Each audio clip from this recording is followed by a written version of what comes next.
People who have been introduced to understanding by design and want to extend it further, there are a few pieces of advice I'd offer. I'm going to start with teachers.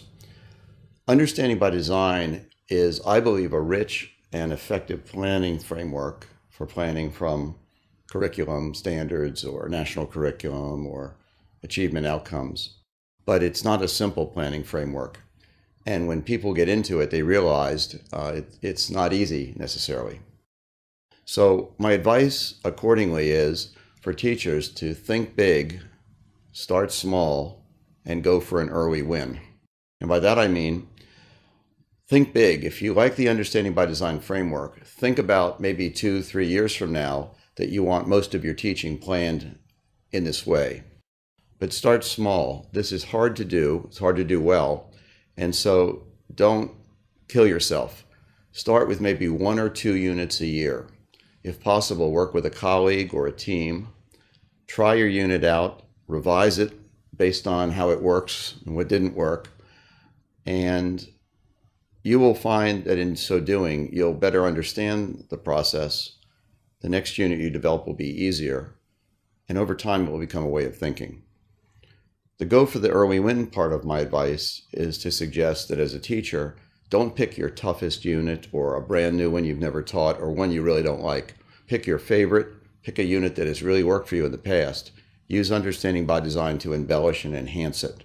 That's an early win, and it's easier to build from that than trying to do too much too soon and just overwhelming yourself. Now for school leaders, the same maxim applies. Think big. If you think the Understanding by Design framework is important and useful, think about how 2, 3, 4 years from now you'd like to see it as the lingua franca in your school, the framework that everyone knows and works with. But that's a long-term goal. Start small.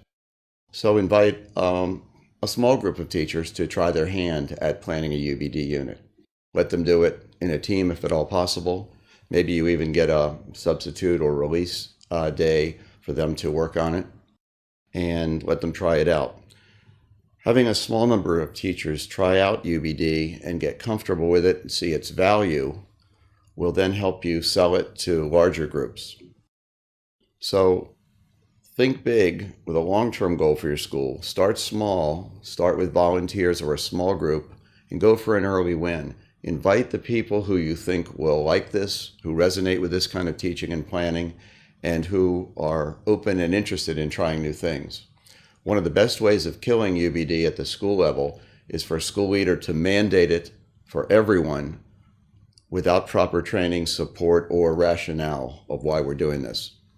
Think big, start small, involve a volunteer group of teachers, and build from there.